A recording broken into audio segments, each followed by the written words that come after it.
saludo muy cordial, bienvenidos a Perfiles a M95, cuando octubre está ya casi diciéndonos adiós, lo que más nos lleva a pensar que ya estamos cerca de la Navidad es que dentro de nada, dentro de un día, vamos a cambiar el horario, vamos a pasar al horario de invierno, siempre con la polémica de si me gusta más, me gusta menos, que si me afecta a la salud, que si, en fin, que dejaría el de siempre, pero esa polémica sigue hasta que el horario no varíe. De momento sigue variando.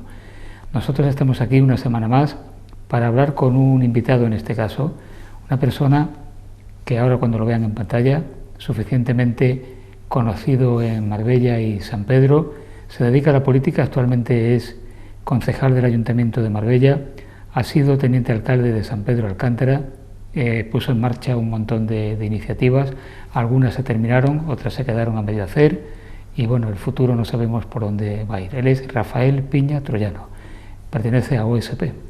Rafael, bienvenido. Bien hallado, gracias por invitarme. Bien hallado, pues nada, bienvenido a este programa. Rafael Piña Troyano. Troyano, de los troyanos de toda la vida de San Pedro. De los troyanos de toda la vida de Istán. Bueno, de Istán y afincados en San Pedro, ¿no? Afincados en San Pedro. Mi abuelo fue el primero que llegó de Istán, por lo menos en la historia que yo conozco. Él compró una finca directamente a la colonia, después de muchísimos esfuerzos, eran las anécdotas que él contaba, ¿no? Que después de quedarse huérfano de padre, con 7 hermanos, con 14 años, era otro mundo totalmente diferente, pues no tuvo nada más que una meta, era trabajar y trabajar. Le dejó una mula y una burra, eso nos lo contaba él siempre su padre, y desde ahí pues empezó su vida, ¿no? A cuidar a sus hermanos, a ponerlos, en fin, en la vida con su madre, desde luego. Y con una edad temprana, creo que sobre los 40 años aproximadamente, pues tuvo la oportunidad de comprar una finca en la colonia de San Pedro Alcántara. Claro, él no tenía el dinero, él siempre decía, si no recuerdo mal, pues la memoria también ya empieza a fallar, ¿no? De que él consiguió 50 pesetas de 50 personas, con la mano, es decir, el apretón de mano, y aquí tiene. Y con ese dinero pudo comprar esa finca en San Pedro, y a raíz de ahí, bueno, pues vino su hermano Miguel, y ya empezaron un poco la familia a trasladarse a San Pedro, otro fue al Tesorillo, en fin, ya fueron por ahí, otro vino a Marbella, otro de ellos también vivía en Marbella, pero de ahí vienen los troyanos a San Pedro Alcántara. De los tiempos en que los pactos se sellaban con un apretón de mano, no había que hacer un documento, eran pactos verbales y se acabó. Así fue con él, es decir, él fue así, es decir, después fue devolviendo puntualmente a cada una de las personas que le habían prestado esas 50 pesetas, que ahora será nada, ¿no? Pero en aquella fecha que estamos hablando, yo creo que fue, si no recuerdo mal, por allá por el año 41 o 42, quizás antes, no antes, porque mi madre llegó a San Pedro con 12 años, yo creo que antes de esa fecha, ¿no? Y en fin, y claro, evidentemente esa palabra que tanto se decía, yo soy honrado, eso era el mejor carnet de identidad que podías presentarle a la gente, ¿no? Si la gente decía, ese es honrado, ese es honesto, con eso ya tenía muchísimas puertas abiertas, entonces no podía fallar, y entonces no se fallaba, y casi no se firmaba nada. Claro, porque además, como no había redes sociales entonces, no había el peligro de estar expuesto en las redes sociales. Bueno, pero estaba la barbería y estaba la tienda del barrio, que ahí se contaban todos los... Y la rebotica. Y la rebotica. Y los chatitos de vino en el bar, imagínate cómo ponían a la gente. Es decir, eran las redes sociales de aquella fecha, ¿no? Lo que pasa es que no tenían tanto alcance. ¿De niño te llamaban Rafaelito? No, a mí siempre me han dicho Piña, es decir, ya mi nombre o mi apellido casi es un apodo, ¿no? En otra gente, ¿no? Entonces, generalmente, la gente muy cercana, mi familia, pues siempre Rafa. Algunos más cercanos, Rafaelito, eso, sí, algunos muy, pero en general, en el mundo de mi pueblo y de mi gente siempre ha sido Piña. Bueno, Piña. Pues, preséntanos a papá Piña y a mamá Troyano. Mi madre, una trabajadora nata, desde que nací, que yo nací justo frente a lo que fue la estación de autobuses, es decir, ahora mismo estaría el edificio de los Almendros, en la parte sur de Carreteras abajo, tenía mi abuelo allí su finca, y allí nací, allí vi la luz por primera vez, aunque la vi en Málaga, no nací justo en San Pedro, pero eran las cosas que se iban a Málaga, se nacía allí, y volvías al otro día o los 2 días, volvías a San Pedro. Una mujer trabajadora, pero de trabajar, nada de no, trabajadora, siempre pendiente de su familia, siempre está en su casa, ella prácticamente yo no conozco que haya trabajado nunca para nadie, siempre ha estado pendiente de nosotros, de sus hijos y de su marido. Mi padre, otro gran trabajador, es decir, empezó, como te digo, en aquella época, él también llegó a San Pedro. Las noticias que ellos me dicen, con 12 años, mi abuelo tenía una finca medianera en la parte sur, muy cerquita de la playa, y ellos llegaron los hermanos, mi tío Pepe, él y sus padres, no sé si alguno de los hermanos más, y en fin, y ahí se afincó en San Pedro de Alcántara. Era agricultor, él siempre se había dedicado a la agricultura aquí en Marbella, es decir, ellos tenían otra zona medianera por debajo del Peso de las Cuevas. Esa finca la tenía mi abuelo de medianera. También tenían algo en el Cortijo Blanco, en Río Verde, también estuvieron en Río Verde la familia, que es donde llegan. Ellos vienen de Casares, sí, mi abuelo, un tío suyo fue el primero que vino de administrador de la colonia del Ángel, y a raíz de ahí empieza a venir familia. Y mi abuelo pues tiene algunas fincas de medianería y al final pues se quedan en San Pedro. Y allí, claro, evidentemente conoce a mi madre y ya allí se quedó atrapado, ¿no? Aunque yo sé que algún tiempo de su vida lo volvió a vivir en la calle El Peral, porque murió mi abuelo en San Pedro y perdieron la finca. ¿En la calle Peral de San Pedro? No, de Marbella. Ah, de Marbella, sí. Mi padre es marbellero. Cualquiera le dice lo contrario. En esa calle, en el número 12, es donde yo nací. Pues entonces sois de la... Vamos. Asistido por don Antonio Maíz Viñales. Sigue viviendo un primo hermano mío que también se llama Rafael Piña, en esa calle. En la calle Peral. En la calle Peral, que murieron sus hermanos, en fin, ellos tienen ya otra vida. En fin, de agricultor... No, te hacía la distinción porque en San Pedro hay también una calle Peral. Sí, existe también una calle Peral. Porque, bueno, mi madre ha seguido viviendo hasta hace bastante poco tiempo en la calle Peral. Muchas veces llegaban cartas de San Pedro. Incluso un día se dio la cuestión que apareció la Policía Nacional de una llamada que habían recibido de la calle Peral, y era de la calle Peral de San Pedro. Ajá, no de Marbella, y se presentaron allí. Sí, existen muchos más nombres de calles, pero justo ese coincide. Además son dos calles antiguas, evidentemente más antigua la de Marbella. Trata que él al final, fíjate la anécdota que te puedo contar, que yo creo que no hay ningún problema en contarla. Pues ellos trabajaba con mi abuelo en la finca, así que quien era agricultor era mi padre. Mi abuelo nunca lo fue, o mi tío Pedro, ¿no? Y estando en la finca, pues llega un encargado, el encargado de la obra que se iba a empezar en la urbanización, la empresa constructora era Luxa, y iban a hacer la urbanización Los Ángeles, que es justo entre el Cortijo Blanco y San Pedro, al lado de las Petunias. Es la primera urbanización que se hace en esa zona. Y necesitaban algo de luz para algún evento, algo que tenían que hacer para empezar allí, y le piden luz a mi abuelo, y quien lo recibe es mi padre. Dice: mire usted, podéis darnos luz, que tenemos tal, en fin, las cosas que, como se hacían antes las cosas, que éramos todos mucho más campechanos, ¿no? Entonces mi padre le pregunta si necesitaban trabajadores, si necesitaban mano de obra. Sí, yo tengo un carro, o puedo comprar un carro, y tengo mulo. Necesita, dice, toda la mano de obra y todos los carros y todos los arrieros que podáis, tenéis trabajo conmigo sin ningún problema. Y a raíz de aquello habló con Tineo, Ferretería Tineo, Curro Tineo, que era su amigo, y se pusieron a trabajar los dos. Se fue a Estepona, encargó un carro, compró un carro. Tineo era el que llevaba la mano de obra, y poco a poco fueron pasando de los carros a los camiones. En esa época la inmensa mayoría de la población era emprendedora. Efectivamente. Ahora se habla de emprendedores como algo que se ha inventado, como algo nuevo, y eso ha existido toda la vida. Efectivamente. Y aquí hubo mucho, es decir, tú ponte a analizar los constructores y las ventas, los que tienen todo material de construcción, camiones, maquinaria pesada, todos empezaron en esa fecha. En aquella fecha se arriesgaron en meterse en comprar un camión, en meterse en comprar maquinaria pesada, en poner su tienda de venta de materiales de construcción, porque fue el boom en aquella fecha, cuando se construye Nueva Andalucía, se construye la urbanización Guadalmín, el Paraíso, el Parque Antena, en fin, hay un boom total en aquella época de construcción, y muchos sanpedreños, muchos, tuvieron la iniciativa de decir: yo me meto. Y fueron grandes emprendedores, y hoy tienen grandes negocios. El Parque Antena, que se llama así porque la mayoría de los promotores y de los compradores eran trabajadores de Televisión Española y de Radio Nacional.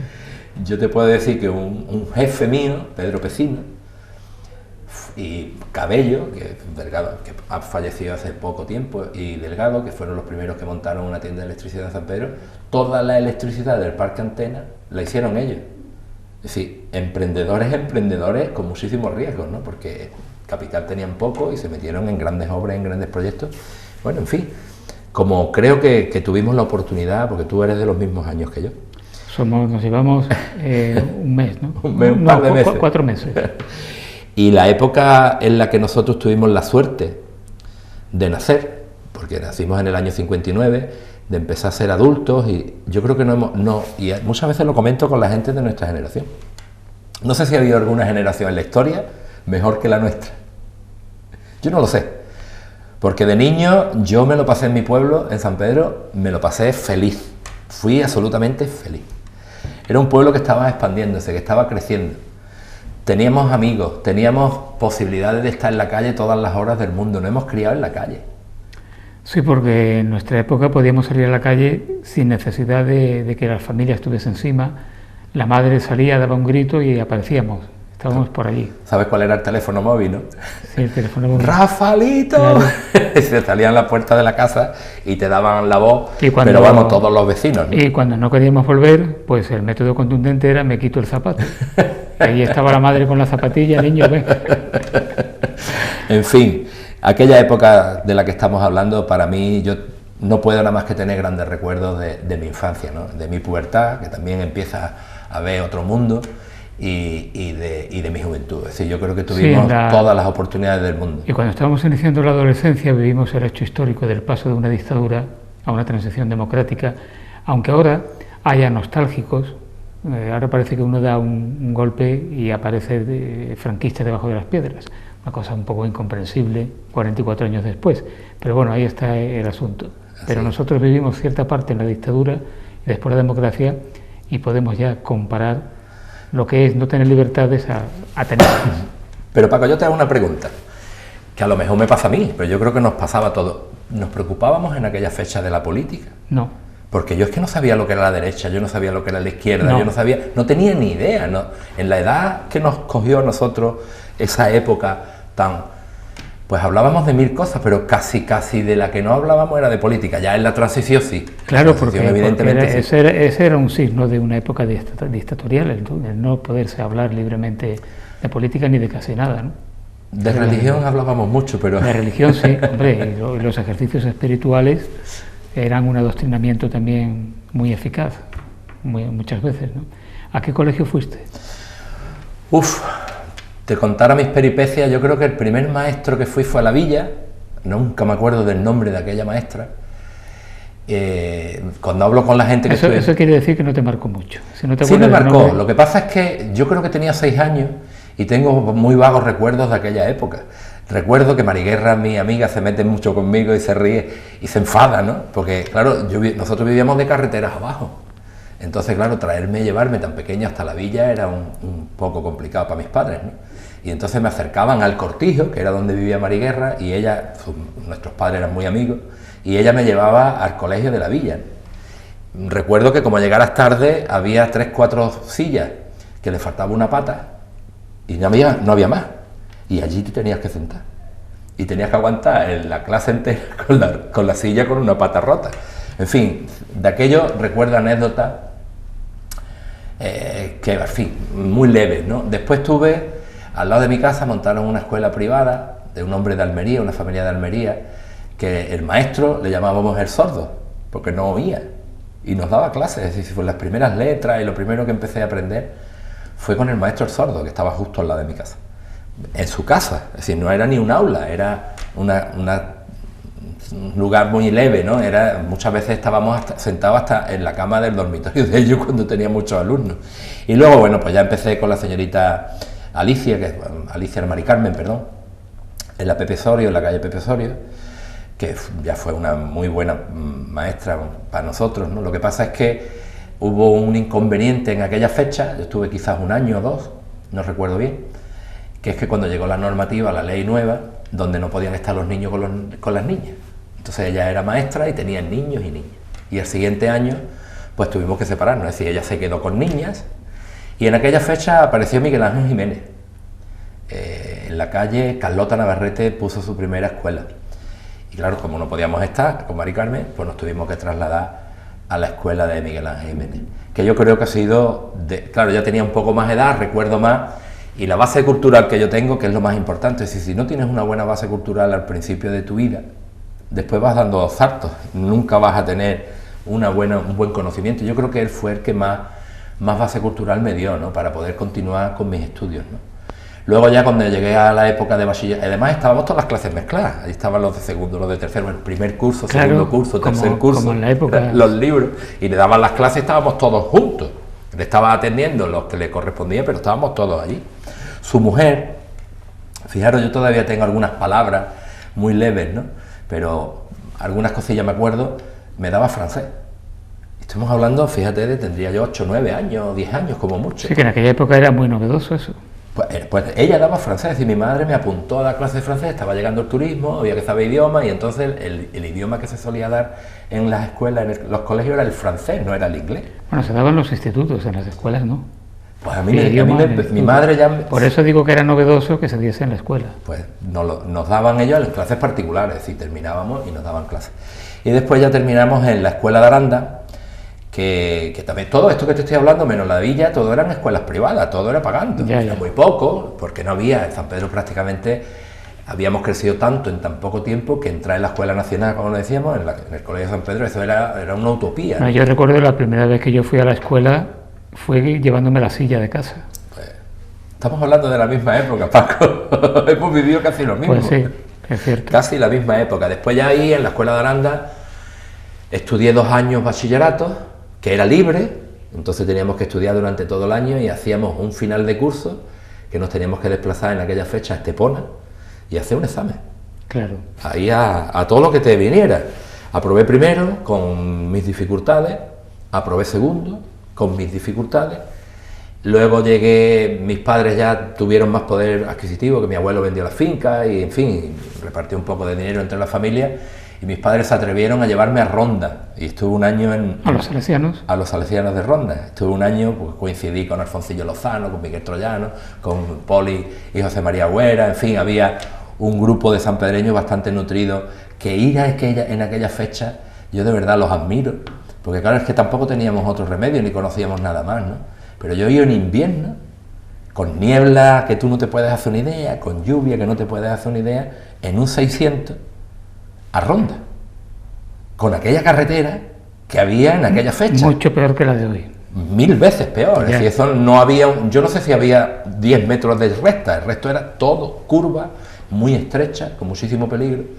Y allá nos íbamos a Ronda, nos llevaban nuestros padres, me acuerdo de alguna vez venir con el padre de los Agüeras, en fin, una historia que mejor ni la cuento. Y luego ya estuve un año estudiando tercero de bachillerato en el Instituto Río Verde. Ahí conocí a don Cesario y conocí a un grupo de profesores que por suerte después, Cesario ya en paz descanse, murió hace unos años, le he trabajado, es decir, le he llevado el mantenimiento de todas las antenas y de todo lo que él tenía, y era un hombre súper agradable, súper amable, y lo recordaba del instituto. Es decir, en ese edificio vivían algunos profesores que me dieron clase en el Instituto Río Verde. Antes que eso nos haga más tarde, página rosa. Vamos a ver. ¿Cuándo te enamoras por primera vez? Pues yo prácticamente siempre, tú sabes, estas amigas o novias o novietas que teníamos de verano, que nos hacíamos novio en verano y en invierno, como ya salíamos menos, pues no. Pero lo que es mi mujer, pues la conocí con 16 años. Y desde entonces estoy con ella. Es decir, a los 16 años empezamos a salir y además nos hicimos novios justo, es que esto es una anécdota que yo creo que no tiene importancia contarla, ¿no? Al lado de la tenencia de alcaldía de la villa. Eso era premonitorio. Sí, pues no lo sé si lo fue o no, ¿no? Pero allí tenían la casa en la casa de los maestros que había entonces, justo por detrás del mercado, en la misma plaza de la iglesia, y estaba don Bernardo Roa, que al final se hizo novio de la hermana de mi mujer, y estábamos en una fiesta, se hicieron novios, y estábamos en una fiesta, y allí fue pues donde empecé más o menos, pues donde te declaras y de donde, en fin, pues allí al lado de la tenencia de alcaldía, ese espacio ya no existe, pues desde ahí hasta hoy, ¿no? ¿Fruto de ese matrimonio? Pues tenemos 2 hijos, Antonio Manuel, que tiene ya 36 años, y mi Alba. Igual que mi hijo, tiene 36 Si es que al final vamos a coincidir en casi todo. Y mi Alba, bueno, pues ahí está, ahora mismo está en Málaga trabajando, en fin, cada uno buscándose de su vida, y hemos tenido una vida complicada, les he hecho de tener una vida complicada, porque mi Alba, por ejemplo, cuando estaba empezando ya a estudiar en el Colegio Lándalo en San Pedro, pues nos trasladamos a Ronda. Así yo he vivido 6 años fuera, 6 años y medio, un año en Ronda y después 6 años en Olvera. Y claro, en esa época pues nos trasladamos 2 veces. En la época donde ellos empiezan a tener pues una vida y pues a ellos un poquillo les ha costado, pero son gente abierta, mis 2 hijos la verdad es que son gente muy abierta y en ese sentido de tener amigos, tener amistades y tal, nunca han tenido problemas. Han dejado muy buenos amigos, de hecho todavía se siguen llamando y siguen teniendo contacto con la gente de Olvera principalmente y bueno, también tienen sus amistades en San Pedro. ¿Y tu mujer cuando te has metido en política te ha dado algún tirón de orejas? Me los dieron todos, mis 3 hijos. Papá, no se te ocurre cómo vas a hacer esto, cómo... Pero yo siempre he sido un poquillo cabezón, ¿no? Y cuando me he metido en algo y creo en ello y además lo creo honestamente, ¿no? Y que pueda aportar cosas, pues al final he cogido... Ahora son más políticos ellos que yo. Ahora están más inmersos en la política ellos que yo, ¿no? Yo estoy en un plano, vamos a decir, de retirada, ¿no? Y ellos más de una vez dicen, papá, ahora que estamos, ahora contá con lo que tú... En fin, y ellos se han implicado también bastante en política. Y te digo una cosa, nunca hubiera estado donde estoy si no es por la ayuda de mi mujer, que eso es fundamental e indispensable, porque cuando te abarca y te acapara tantísimas horas la política, ella se hace cargo del resto de la casa. Es decir, que mi trabajo, la parte que ella aportaba a mi familia, al final quien hace esa labor cuando no tienes posibilidades, lo hace mi mujer, ¿no? Y mis 2 hijos también me han ayudado muchísimo. ¿Cuándo se os ocurre crear OSP y por qué? Pues yo te lo voy a contar. Siempre he tenido esa identidad con mi pueblo, ¿no? Con San Pedro, ¿no? Y hubo esa época de la que estamos hablando, de los años 60, 70, incluso los 80, que San Pedro era un pueblo muy digno, era un pueblo grande, con muchísimo trabajo, con muchísima actividad, con muchísima vida. Ahí comienza el turismo, los primeros hoteles, llega gente de todos lados, y trabajaban en Guadarmina, en Cortijo Blanco, y sí, había muchísima vida, ¿no? Sin embargo, los servicios era un desastre. San Pedro era un desastre en los servicios. Y cuando me traslado a vivir a Ronda, y Ronda tiene incluso menos habitantes que San Pedro de Alcántara, y veo que tiene 2 pabellones cubiertos, piscinas, que tiene una cantidad de servicios para los ciudadanos impresionante. Pero me traslado después, poco tiempo después, a vivir a Olvera, con unos 8.000 y pico de habitantes cuando yo viví allí, y tenía de todo. Y digo, pero vamos a ver, ¿cómo un pueblo tan pequeño, comparado con San Pedro de Alcántara, puede tener tantísimos servicios desde lo público? Y llegaba San Pedro y a mí se había empezado a transformar, estábamos perdiendo parte de la identidad de San Pedro, el bosque de Guadarmina, en fin, estábamos volviendo y yo decía, es increíble que yo me fui de Andalucía cuando me fui de San Pedro y estoy regresando a Miami. Porque te daba la sensación, ves una película de Miami y cuando llegabas en aquella fecha a nuestra tierra, San Pedro, Marbella, Estepona, te recordaba más Miami, la identidad de ellos, que la identidad andaluza. Y veía encima que habíamos progresado tan poco en los servicios, en la identidad, que yo decía, aquí tengo que colaborar o ayudar en lo que yo pueda, en que mi pueblo mejore. Y ahí se creó a través de un foro, una página web que se llamaba Vida Una, donde había un debate político, sobre todo ya estábamos en contra de en aquella época estaba más o menos Julián Muñoz y estaba ya apartado, estaba Carmen Revilla como teniente alcalde. ¿Qué tienen que ver esta familia con nosotros, con los sanpedreños, que no tienen identidad con nosotros? Y empezamos a movernos, empezamos a movilizarnos un grupo, entre 8 o 9, creamos la asociación que se llamaba Asociación Desarrollo Sanpedreño, con un montón de gente que nos apoyó, pero vimos poco tiempo, estoy hablando del año 2005, pero entre el 2005 y el 2006 nos dimos cuenta que desde el asociacionismo se puede hacer algo de presión, pero lo suyo era crear un partido político, y ahí nos pusimos. Y desde aquella inquietud de que queríamos un pueblo mejor, si San Pedro de estar entre los pueblos de alrededor, vamos a compararnos con Estepona, ¿vale?, en materia económica, en materia turística, muy por encima de ellos, en pocos años nos damos cuenta de que todos los pueblos han ido creciendo, Fuengirola, las lagunas de Mija, incluso la Cala de Mija, Marbella, bueno, ya ni hablamos, Estepona, y nos habían dejado todos por debajo. Y eso es lo que te motiva a que, y te das cuenta de que San Pedro lo han destinado como ciudad dormitorio desde hace muchísimos años, con las posibilidades que tiene San Pedro de ser un gran pueblo turístico, por nuestro clima, por la playa. No podemos hablar mucho de la playa, porque no, pero por los terrenos que quedan, de que se hagan centros comerciales, de que se hagan parques temáticos, y nos vamos quedando detrás. Y digo, no podemos dejar ese pueblo, es nuestro pueblo que siga retrasándose. Y eso es lo que me inquieta, esa es la inquietud que me motiva a meterme en esta locura que es la política. Mucha gente cuando piensa en OSP, la imagen que tiene es la de una pareja de hecho formada por Rafael Piña y Manuel Osorio. Incluso hay quien dice, muchas veces se han comportado como el policía bueno y el policía malo. Pues será por casualidad, nunca hemos predeterminado hacer nada de eso. No, OSP ya te garantizo yo que es una gran familia. Es decir, ¿qué sería OSP sin Gemma Midón? Que Gemma Midón le ha aportado, aunque haya gente que se ha encargado de hacerle daño, pero la UNED no estaría aquí, si en Marbella no tendría UNED si Gemma Midón no está ahí trabajando. Se empeñó, y además yo tengo un ejemplo muy clarito, muy claro. Desaparecen 3 UNED en la provincia de Málaga: Mija, Ronda y Marbella. Y la única que se ha recuperado, y la única que estuvimos machaca, y eso fue Gemma Midón, todos los días a Madrid, a donde hacía falta, fue la UNED de Marbella. Y la UNED de Marbella está, y además con más cursos. Y hizo un trabajo en el área de cultura de San Pedro de Alcántara. Eso no existía, cero, no había nada. Hoy, José Antonio Moreno, que ha llegado, se ha encontrado un área con personal, con local, con ordenadores, preparada. Te iba a mencionar a José Antonio Moreno porque él estuvo en los inicios de OSP. Sí, así es. Él fue fundador de OSP conmigo. Uno de los ideólogos del partido. Ideólogos del partido, sin ninguna duda. Él venía de las juventudes del ISP. Él, Juan Andrés Gómez Duarte, Paco Moreno Luna, que había sido era secretario general del ISP, Alberto Domínguez, que había estado también ahí, Pedro Guerra, que se unió a nosotros, y fuimos los que empezamos. Lo que pasa es que después, por las circunstancias, en fin, en política conocemos grandes partidos. Imagínate tú, Felipe González y Alfonso Guerra, que eran íntimos, que eran ese zipizape que podemos hablar, y sin embargo terminaron discutiendo, peleados, los guerristas por un lado, los felipistas por otro. Y en política había muchos, pero termino porque no quiero dejarlo en el tintero.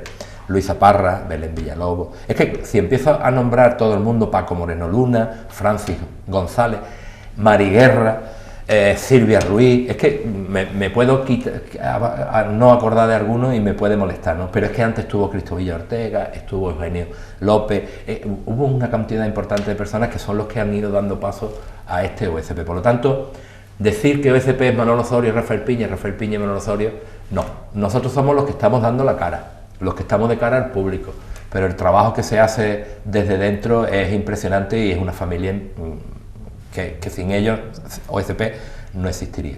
Has mencionado esa evolución en la relación entre Felipe González y Alfonso Guerra, de muy bien avenidos a muy mal avenidos. Pero es que en tu caso eso se ha dado al contrario con la alcaldesa de la ciudad. Primero, unas pésimas relaciones, te desalojaron del pleno, un día, por ejemplo, más, y muchas cosas más, y sin embargo después terminaste gobernando conjuntamente y muy bien avenidos. Será el proceso contrario. Yo creo, y además lo hablo con ellos en nuestros ratos, y coinciden en lo que te voy a decir. Es decir, Ángeles, y esta parte que te voy a contar ahora es de mi cosecha, ¿vale? No, pero si además, mira, aquí no nos está viendo ni escuchando nadie. Ángeles yo creo que tenía un referente en política, y creo que fue Esperanza Oña. Esperanza Oña ganaba las elecciones y cada vez sacaba más votos, y a la oposición la tenía absolutamente constreñida, no las dejaba hablar. Yo he visto algunos plenos de Esperanza Oña en la televisión de Fuengirola cuando se veía por esta zona, y yo me quedaba alucinando. Y yo creo que ese fue un poco su referente. Sin embargo, aquí tocó con madera. Es decir, ella quiso hacer una oposición dura, restringía, no nos dejaba que las propuestas llegaran a pleno, en fin, cientos de miles de cosas que parecía que mientras menos habláramos, mientras menos voz tuviéramos, mejor iba a ser para ella. Y eso fue lo que hizo en aquella legislatura. Lo mejor que hicimos nosotros, ponerla en la oposición 2 años. Es decir, en la oposición se pasa frío. Y cuando tú no te oyes y pierdes el poder que tenías como alcalde, te das cuenta de qué es estar en la oposición. Y yo creo que de ese hecho, Ángeles Muñoz y su equipo ha aprendido mucho. Es decir, en política no somos enemigos, somos adversarios. Y ella nos puso como enemigos y adversarios, y no en todo, porque de verdad, si todos tenemos el mismo objetivo, que es que nuestro pueblo, nuestra ciudad, nuestro municipio sea mejor, podemos no coincidir en cómo. Podemos coincidir que esto es mejor, o no coincidir en que esto es prioritario y esto es secundario, pero el objetivo es el mismo, que nuestra ciudad sea mejor. Unos tendrán más en su mente lo social, otros tendrán más en su mente, pero el objetivo es que la ciudad sea mejor. Entonces, por muy mal que nos llevemos, tenemos que coincidir en los criterios básicos si tú al final, el criterio básico es que tu ciudad y tu pueblo sea mejor. Hemos trabajado, yo he conocido a Ángeles, he conocido a Diego López, he conocido a Félix, he conocido... Félix siempre ha sido un hombre afable y amable, siempre ha sido una persona, entonces con él no hemos tenido ningún tipo de problema, con Diego tuvimos muchas disputas, incluso con Javier García, que una vez que lo conoces dice, no, no es la misma persona que yo conocí cuando estábamos en la oposición, porque tenemos los mismos problemas. En fin, y eso es lo que ha cambiado, es decir, el que ellos han pasado frío, porque nosotros siempre hemos estado en la misma actitud, nosotros no hemos cambiado nunca, siempre hemos querido y hemos apoyado cientos de propuestas del PP, hemos apoyado cientos de propuestas del PSOE, cientos de propuestas de Izquierda Unida y cientos de propuestas de Costa del Sol si puede. Porque entendemos que si es algo bueno, me da igual de dónde venga y de quién venga. Entonces nuestra actitud yo creo que también ha sido importante en ese sentido. Y echo de menos, y esto te lo digo, de verdad que lo echo de menos, la legislatura hubiese sido muchísimo mejor. Pues yo a Ricardo González, Ricardo, Richie, que hicimos muy buena amistad en los plenos y en el tiempo que estuvimos en la oposición, y también he echado de menos muchísimo a Enrique Monterroso. Es decir, yo creo que eran dos personas con un talante o con una ideología diferente, pero que se podía hablar con ellos. Es decir, eran personas absolutamente dialogantes, razonables, y eso es lo que hace falta en política. No es cierto, Rafael Piña, que cuando estabas en la oposición y traías a los plenos aquellos carteles que yo alguna vez te dije, en la época de la informática, y vienes con esas pancartas tremendas, ¿no? En determinados aspectos referidos sobre todo a San Pedro, tenías una opinión y cuando fuiste teniente alcalde, esa opinión quedó totalmente fuera, marginada, y te pasaste a otra opinión totalmente diferente. A ver. Dicho de otra manera, ¿se ve la cosa muy diferente cuando se está en la oposición a cuando se está en el gobierno? Totalmente. Es decir, es las antípodas, ¿no?, de lo que uno ve a lo que uno hace. Yo esta reflexión la hacía hace unos días con mi hijo. Hoy precisamente este mismo comentario que voy a hacer ahora lo hago con Félix, lo hice esta mañana con Félix Romero en la Junta de Portavoces. Todo el mundo tiene en mente que el político es el que dirige una ciudad y el que la organiza y el que crea los proyectos y el que está pendiente de que tu ciudad funcione. Imaginaros una empresa, es decir, yo soy el director de la empresa y tengo un director de marketing. Yo lo que le tengo que decir a ese director de marketing, oye, quiero que me hagas un buen marketing, preséntame un proyecto y lo estudiamos y a ver qué proyecto me hace para... O un director de lo que tú quieras. En un ayuntamiento eso no existe. En un ayuntamiento eso no existe. Es decir, el político tiene que hacer un trabajo que no es el que debería o el que tenemos en la mente de político. Muchas veces yo he tenido que poner, y Félix hoy me confirmaba, dice, yo he tenido que hacer concursos, las bases de licitación de concursos. Yo he tenido que hacer bases de subvenciones. He tenido que hacer bases de casetas y barras. Es decir, he tenido que hacer el trabajo del funcionario. Primero, porque este ayuntamiento tiene una escasez enorme de funcionarios, de personal preparado. El político debería de llevar y decir, quiero que se haga esto y que se lleve esta línea. ¿Este ayuntamiento con 3.000 empleados no tiene funcionarios? Muy pocos. Muy pocos. Esto es uno de los réditos que nos dejó Gil. ¿Tú cuánto hace que no oye de que salgan oposiciones para el Ayuntamiento de Marbella de funcionarios para cargos importantes? No estamos hablando cargos importantes, relevantes, en el que tú le puedas decir a tu técnico o a la persona, a tu funcionario, oye, prepárame un estudio de... Pero bueno, al margen de esto... Entonces, la política te cambia mucho, Paco. Eso desde la idea que tú tienes de yo quiero hacer proyectos, cuando te sientas en tu sillón, y yo te voy a poner más mi ejemplo. Es decir, para yo poder realizar los proyectos que tengo para San Pedro, tengo de que dotarme de competencias y de trabajadores y de funcionarios para poder llevarlas a cabo. La tenencia de alcaldía no existía. San Pedro no existía tenencia de alcaldía, era una simple oficina de atención al ciudadano. No había nada. Incluso personal que había estado muchos años en la tenencia de alcaldía trabajando en áreas importantes se había trasladado a Marbella.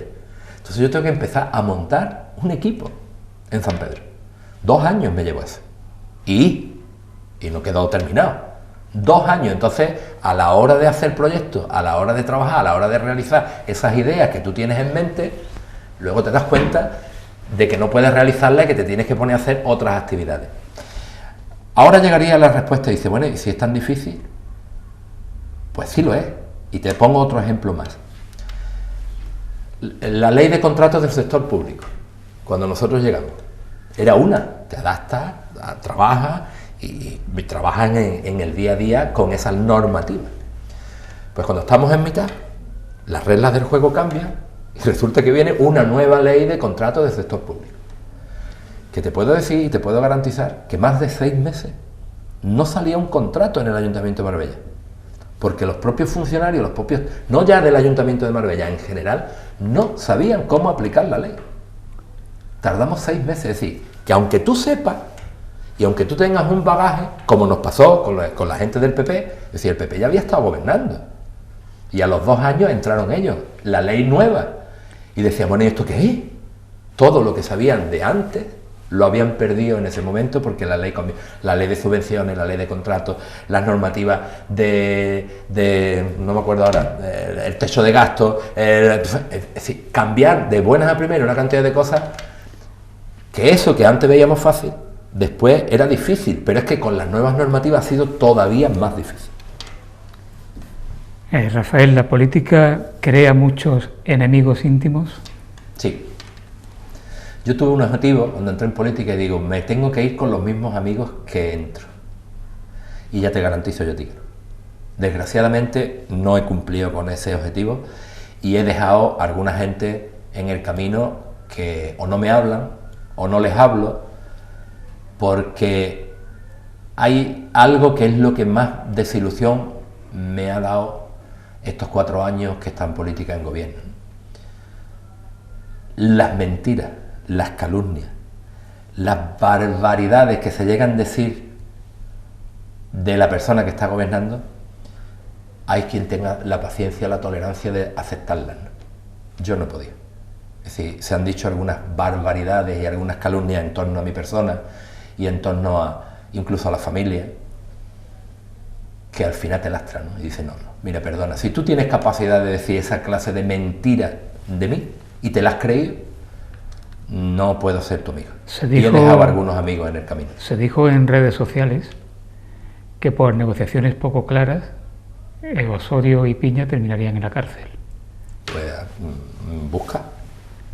Pero jamás. Pero eso eres consciente de que se decía en las redes sociales. Yo en las redes sociales tuve creo que la habilidad, porque quería dormir todas las noches y quería tener mi salud medianamente sana. Y el 23 de diciembre del año 2015, es decir, llevaba muy pocos meses en política, me salí de Facebook, me quedé un poco con Twitter y no volví a entrar más en las redes sociales. Porque se han dicho tal cantidad de burradas, de barbaridades y de bestialidades, que no podía, era imposible para mí. Decir, una persona que tiene su conciencia muy tranquila y que no quiere entrar en ese a ver si lo digo bien, en ese critiqueo, en ese... si no quieres y no quieres vivir de eso, no puedes escucharlo. Cuando las redes sociales actúan de esa manera, ¿eso es libertad de expresión? No. Para mí la libertad de expresión es opinar.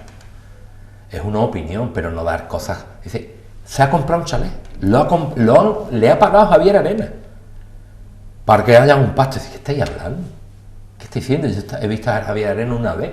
Nos reunimos con Elías Bendodo 2 veces, pero de ahí a esa cantidad de barbaridades, no quiero contar más de las que yo he oído, o las que me han llegado, que están contando, a gente además muy cercana. No vale todo en política, y eso no es libertad de expresión, yo te lo digo muy claro. Es decir, la libertad de expresión tiene que ser tal que puedas decir lo que te dé la gana, ahora tiene que tener consecuencias. O debería tener consecuencias. Si usted ha hecho una injuria, una calumnia, una mentira, usted tiene que pagarlo. Usted debería de pagarlo. Porque se demuestra que es mentira. Y eso no ocurre. Y desgraciadamente a los políticos no les ocurre. Y eso está haciendo que esa poca defensa que tenemos, y lo digo porque estoy en política actualmente, esté haciendo que el político sea, yo creo que ahora mismo, de todos los oficios que haya en el mundo el peor visto. Es decir, el político ya nace porque es corrupto, es decir, directamente es corrupto. No el constructor, no el conserje que pide comisiones por... No, eso está ahí, pero eso no pasa nada. Pero el político ya directamente es corrupto. Y eso me da muchísima pena. ¿Y sabes a quién le echo la culpa? A los propios políticos. Porque el que generalmente hace eso, y calumnia y dice esas cantidades de barbaridades y de mentiras, lo que quiere es desprestigiarte para coger ellos el poder. Y al final lo que desprestigian es a la clase política. Mira, esto que estamos hablando, aquí tú y yo en pequeño comité, y ya te digo sin que nadie nos escuche ni nos vea, esto no se puede hablar con la mayoría de los políticos.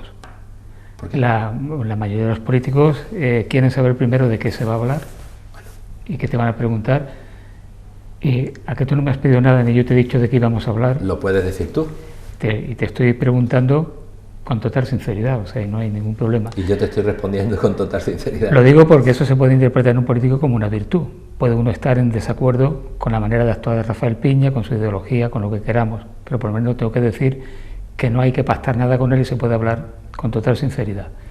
Cuando te han llamado rapiña, ¿eso te lo has tomado a broma? Bueno, como me han dicho piña colada, como me han Bueno, dicho... pero piña colada es diferente de una bebida, ¿no? No, la verdad, si ya te digo que es que en las redes he estado muy poco, sé que me han hecho canciones, que han hecho tal, en fin. Yo muchas veces decía, y esta parte lo pongo como chascarrillo, ¿no? No tengo ninguna posibilidad de demostrarlo, ¿no? Pero este último año y medio que hemos sufrido en las redes sociales y en muchísimas cosas en San Pedro en contra de OSP, yo hay momentos que opino que han estado pagados, es decir, que han sido gente cobrando para desprestigiarnos por parte y parte. No puedo decirlo de ninguna de las maneras, ¿no? Porque no tengo ninguna sospecho que ha podido ser así, porque ha sido terminado OSP, las responsabilidades de gobierno que hemos tenido en la tenencia y se ha acabado el tema. Es decir, las redes ahora mismo están suavitas, casi no se dice nada, casi no se habla nada, casi no pasa nada, cuando nosotros hemos sufrido un acoso y derribo bastante importante. Te tengo que preguntar, ¿la relación actual entre Pepe Bernal y Rafael Piña existe o no? No existe, pero no por parte nuestra, ¿eh? Yo he ido a saludar, y además hay que decirlo así, porque yo creo que se vio en las imágenes, ¿no? A Pepe Bernal el día de su investidura como concejales y el día que se nombran como concejales, ponerle, y fui a darle la mano y me la negó. Me negó la mano. Creo que es en fin, yo no lo voy a catalogar, ¿no? Sin embargo, con parte de su grupo, con Ana, con Elena Benítez, con Isabel Pérez, con Javier Porcuna, con el resto yo no tengo ningún problema. Es decir, yo puedo entender perfectamente que ellos se hayan sentido, es que no sé qué palabra decir, porque traición no hubo nunca. Nosotros siempre hemos tenido algo, y lo vuelvo a decir, lo repito y lo repetiré 100.000 veces. Para nosotros está por encima el funcionamiento y la estabilidad de nuestro municipio, que tener que estar con una ideología que sabíamos que teníamos un montón de problemas a la hora de trabajar. Es decir, nosotros tuvimos una rémora, lo voy a decir una vez más y lo diré 100.000 veces más, que era Costa del Sol, que en aquella fecha se les dice antisistema. En general se les cataloga como antisistema. Pues eran unos antisistemas con nuestro gobierno. Es decir, te apoyo, pero no te dejo que trabajes a gusto, no te dejo que trabajes bien. A mí en el momento que salen en rueda de prensa diciendo que debido a la renovación de la zona azul, que yo creo que fue un enorme error de Miguel Díaz, que la renovó la concesión de 5 años, 4 o 5 años, no recuerdo bien, de zona azul con la empresa que ya tenía la concesión hecha, sin haber consultado con nadie, cuando dentro de las líneas rojas que nos habíamos marcado, una de las posibilidades que teníamos era el rescate de la zona azul, en los acuerdos previos que hicimos de pacto, y Miguel Díaz firmó aquello sin consultarlo ni siquiera con Pepe Bernal. Cuando vimos Costa del Sol, que dijo que dejaban de apoyar al equipo de gobierno si no se retractaba de la concesión de la zona azul y que no apoyarían los presupuestos del año 2017, si no recuerdo mal, o del 2018, no, el del 2018, pues tuvimos que hacernos un planteamiento. Nos van a caer nos va a caer lo más grande, porque vamos a cambiar de pacto, pero para nosotros es muchísimo más importante la gobernabilidad de este municipio, que está 2 años más con esta situación de incertidumbre, de aprobar unos presupuestos en mayo, de cada vez que teníamos que sacar una propuesta de calado de importancia, teníamos que estar pactando con ellos, nos iban alargando. Eso era inviable. Entonces, todo lo demás que se ha dicho por parte de Bernat y por parte de los demás, yo digo que son inventos, pero absolutos, de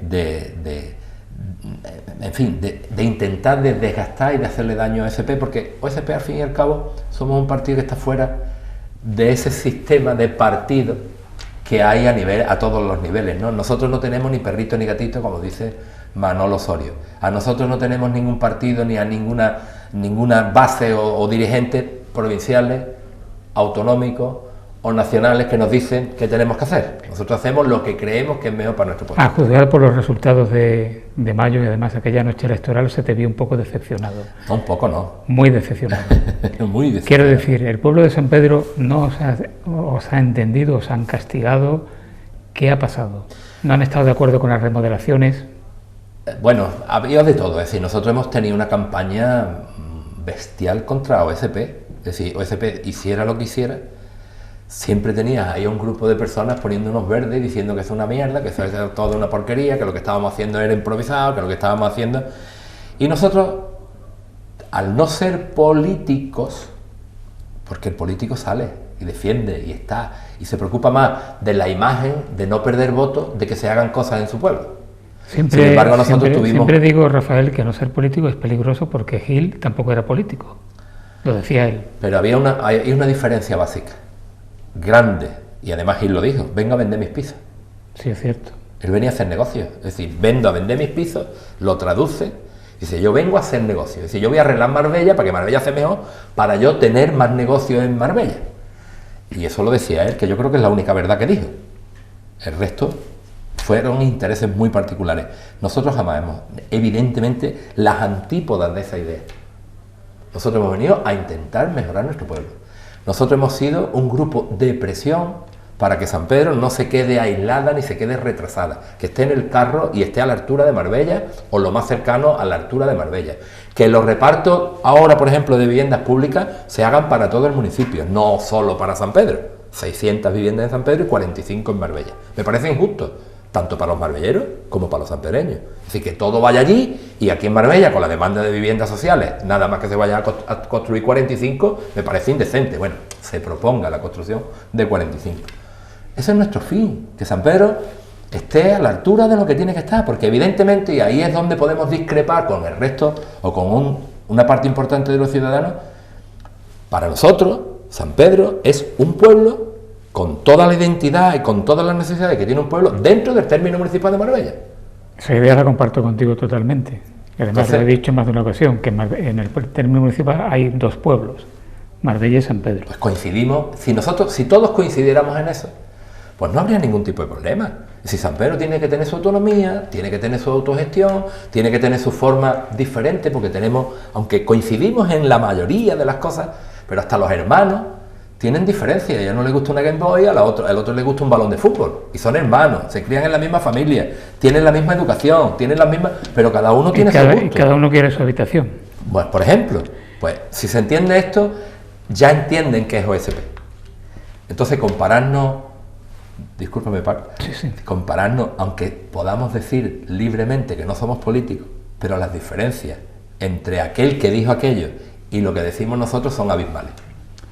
¿Tú crees que es contra natura que en algún momento se diese el caso hipotético e inimaginable que la oposición reconozca lo bien que lo está haciendo el equipo de gobierno, o que el equipo de gobierno reconozca lo bien que le está asesorando la oposición? ¿Eso se podrá dar alguna vez, o estoy lo veo en difícil. una ingenuidad gorda? Lo veo difícil de que eso pueda ocurrir, pero sería ideal. Es decir, yo creo que en muchos conceptos y en muchos momentos nosotros hemos hecho eso. Es decir, nosotros cuando ha habido una propuesta o ha habido algo que entendemos que el equipo de gobierno lo está haciendo bien, lo hemos dicho. en los plenos y públicamente. ¿Que eso sea genérico? Difícilmente. ¿Por qué? Pues porque entonces estaríamos todos en el mismo partido. Si todos pensamos igual, estaríamos todos en el mismo partido, ¿no? No, si no digo pensar igual, digo que en algún momento se reconozca que algo es positivo. OSP lo ha hecho, ya te lo aseguro yo. OSP lo ha hecho. Y más de una vez, en algunas manifestaciones, tanto en unos como en otros, nos parece una muy buena iniciativa y la hemos apoyado y hemos hablado y lo hemos hecho público sin ningún tipo de problema. Igual que ahora mismo, hoy por ejemplo, en la propuesta que se ha llevado por el tema del pantano de las Medranas, que tenemos allí En fin, no vamos a entrar en ese debate, pues el equipo de gobierno nos ha dado las gracias por la propuesta y nos ha valorado la propuesta. Recuerdo la que presentamos en julio, que tuvo todo el beneplácito de todos los grupos, que fue que el dinero que quedaba, unos 50 millones que nos quedan por pagarle a la Junta de Andalucía del anticipo reintegrable, que se utilizase, que tuviésemos la posibilidad de negociarlo con la Junta para que ese dinero lo pudiera invertir el propio ayuntamiento, en vez de dárselo a ellos, gastarlo nosotros, dándole cuentas evidentemente, en mejora de todos los colegios del término municipal de Marbella y en mejora de todos los centros sanitarios del término municipal de Marbella, incluido ampliar pues el centro de salud, el pequeño consultorio de La Chapa y el consultorio de Nueva Andalucía, el que está en la avenida Ricardo Soriano, a decentrarlo y ponerlo en valor, hacerlo, crearlo. Es decir, que ese dinero sí se reinvierta. Pues eso tuvimos elogios por la propuesta de los demás grupos. Yo creo que es lo que falta. Es decir, defender lo bueno y evidentemente el trabajo. Es que la palabra oposición, no sé si me has oído alguna vez, pero la palabra oposición, como se define a los que no están en el gobierno, a mí no me gusta. Nosotros somos un equipo de vigilar y fiscalizar al equipo de gobierno. Si hay un mal gobierno es porque hay un grupo o hay una cierta corrupción en los gobiernos, es porque la oposición no hace su trabajo. Y ese es nuestro trabajo ahora. ¿Y el famoso comité de sabios de OSP, qué es? ¿Qué es? ¿Eso qué es? Bueno, pues vamos a ver, mira. En OSP no es que hemos tenido relativamente, ahora hemos crecido en un número importante de afiliados, para tomar unas ciertas decisiones, como pueden ser las listas. Las listas, por ejemplo, en el PP las toma Ángeles Muñoz. ¿Quién va en las listas? Las toma Ángeles Muñoz. Pero todavía puede ser peor en otros grupos políticos, es decir, Ciudadanos, que tenían unas listas hechas por los propios marbelleros y resulta que de buena a primera las listas se las hacen desde Málaga. Y más arriba. En fin, y otros grupos les ha pasado lo mismo, ¿no? Pues OSP, al no tener ningún tipo de posibilidades de tener otros gobiernos u otros por encima, ningún tipo de órgano, ni a nivel provincial, ni en otros estamentos, pues tuvimos que hacer unos estatutos muy propios, ¿no? Muy localistas, muy nuestros, ¿no? Y se entendió que para que no fuera la ejecutiva la que hace las listas, se tenía que, aparte de que la ejecutiva está dentro de ese órgano, se tenía que tener una serie de personas de la Asamblea General que tuvieran la decisión o que tuvieran que tener la posibilidad de decidir pues dos partes fundamentales. ¿Quiénes forman las listas que se presentan a las elecciones, a las locales, que son las únicas que nos presentamos? Y en caso de que haya pacto, ¿con quién pactamos, no? Y dijimos, para que no sea la ejecutiva, ni tampoco para todas estas cosas, se tenga que hacer una asamblea general del partido. Se buscó un órgano intermedio que se llamó la Asamblea Consultiva, que es una parte de la asamblea más la ejecutiva para tomar esas decisiones que al fin y al cabo son las decisiones de más calado del partido. Antiguamente se decía, los niños no lloran, como diciendo que los hombres no lloran. ¿A ti la política te ha llevado en algún momento a llorar? De emoción. Ah, de emoción. Sí, un par de veces. Es decir, recuerdo en el último pleno de la legislatura anterior, que cuando nos despedimos, pues me saltaron las lágrimas y tuve que cortar la palabra porque en un momento me emocioné, ¿no? De que al fin y al cabo Miguel Díaz se iba, que aunque hemos tenido nuestras cosillas, ¿no? Pero sin embargo yo creo que es una gran persona y que es una persona digna y que hemos trabajado juntos, que nos ha costado enorme trabajo, saca muchísimos proyectos para adelante. La gente que tú mismo has dicho, donde tuvimos muchísimos rifirrafes con la gente de Ángeles Muñoz, con el PP, sin embargo ahora tenemos una muy buena amistad, prácticamente todos. Entonces esas emociones que has vivido durante 4 años, pues te hacen emocionarte. Y me ocurrió también una vez con Isabel Pérez, en unos ruegos y preguntas, que desgraciadamente, y además lo tengo que recordar y lo recuerdo y me incomoda, ¿no? Pues en aquella estábamos pasándolo mal, porque estábamos con todos los temas de que el PGO había caído, que estábamos liados con adaptar a la LOA el nuevo PGO, las normas urbanísticas, es decir, una tensión y una intensidad muy grande, ¿no? La presión de promotores y gente que quería sus licencias, que tenía, en fin, una presión enorme. Y en aquel pleno, pues todo el PP en ruegos y preguntas fueron a atacarles todo directamente a Isabel Pérez. Y yo me sentí absolutamente mal y defendí a Isabel Pérez. Y ese día también me emocioné, ¿no? Me emocioné de rabia, ¿no? Son las 2 veces que yo te puedo decir que he llorado. Yo en los gestos, en la parte emotiva, soy emotivo, pero cuando me pongo encorajado, es decir, ahí no me vengo abajo con facilidad. Entonces, en los peores momentos de todo mi bagaje como político o como equipo de gobierno o al frente de la tenencia de alcaldía, había momentos muy duros, muy complicados. Es decir, yo me tuve que enfrentar prácticamente en el inicio de la legislatura a 2 muertes en el Boulevard de San Pedro Alcántara. Yo tuve que tomar una decisión que a mí me costó lo más grande del mundo, que no podía salir a la calle. Es decir, tuvimos que cerrar la rotonda central del Boulevard, cerrarla al tráfico, para que el tráfico fuese más lento, para evitar que hubiese otro accidente en ese entorno, ¿no? Y lo pasé mal, lo pasé muy mal. El tema después de la peatonalización o el cierre de la Marqués del Duero, en las pérgolas de color rojo en la plaza de la iglesia, también he tenido muchísimas satisfacciones. Es decir, los eventos, las ferias, todo lo que se ha hecho durante este tiempo, el cambio que había en cultura, la cantidad de mejoras que hemos hecho en el mantenimiento de los colegios, también han sido buenos momentos que la verdad es que los recuerdo a uno menos, ¿no? Pero han sido grandes. No quiero terminar sin tener un recuerdo para Andrés Cuevas. Hombre, por Andrés supuesto. Cuevas González, con quien conviviste también mucho tiempo, y que era una persona que se llevaba bien con izquierda, con derecha, con centro. Fíjate una cosa. A pesar de que él tenía su carácter también, claro. De todo el entorno de Izquierda Unida, el único que no me hizo un solo reproche, ni un mal comentario, ni un mal gesto en la ruptura del pacto, fue Andrés Cuevas. El único. El demás, el resto del entorno, no quiero nombrar, me han dicho barbaridades.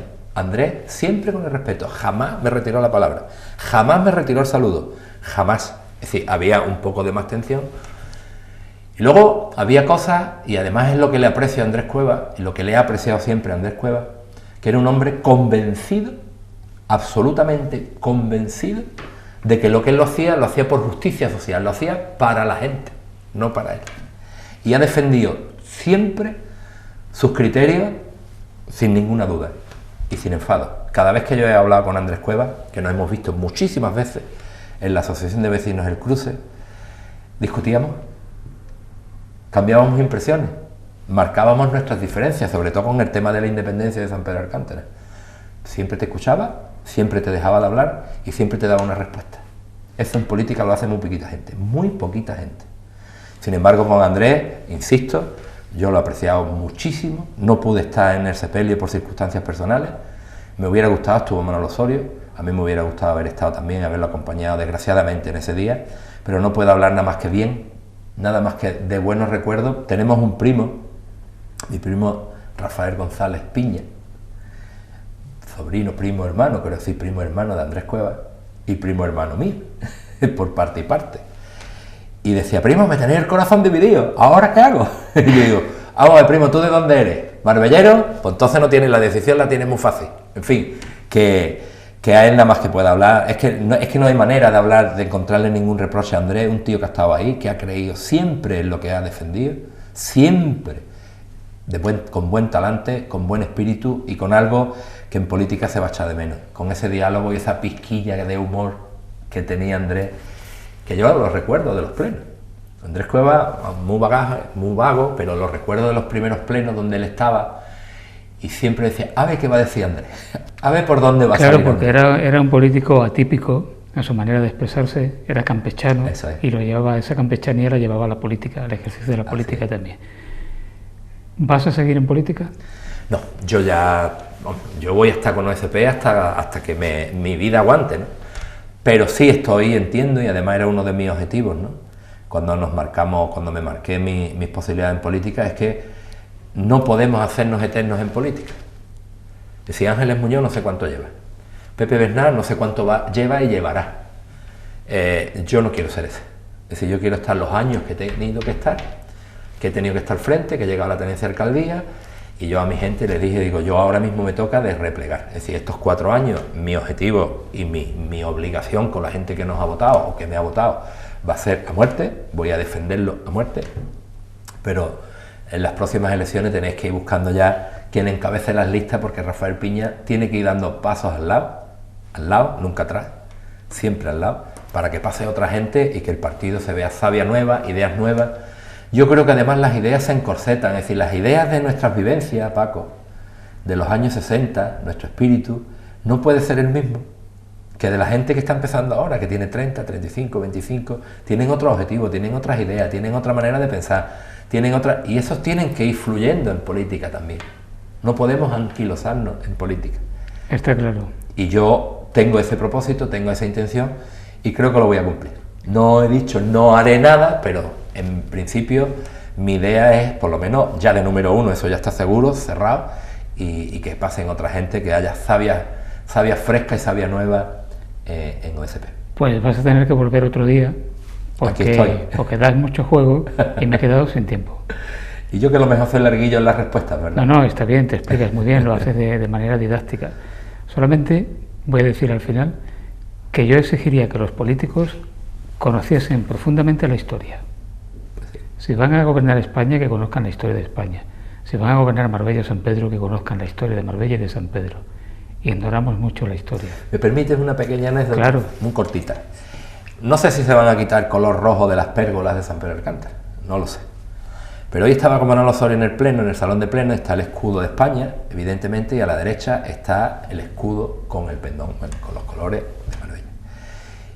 El pendón de Marbella está allí en la sala de alcaldía. ¿Sabe cuál es el color que predomina? El rojo. Sin embargo, no sé por qué motivo, que lo desconozco, tú de esto seguro que sabes más que yo, ¿por qué impera el azul en la bandera de Marbella? Cuando nada más que está el color azul en el mar. El resto son otros colores, insisto, y lo que más predomina es el rojo. Pues y el pendón de Marbella es rojo. Pues eso hay que ir a la Real Cédula por la cual se concedió o se reguló como tenía que ser el escudo de Marbella, con la torre y la flecha, todo lo que aparece ahí. Hay que ir ahí para enterarse. Que por cierto no está legalizado.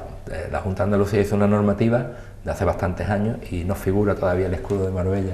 Pues hay que legalizarlo. Rafael, gracias. A ustedes, gracias a ustedes. A todos ustedes también. Estuvieron detrás de las cámaras, como siempre, Marta Ortega y Marta Vallés. Espero que les haya resultado ameno este programa y queremos volver, como siempre, la próxima semana. Hasta entonces.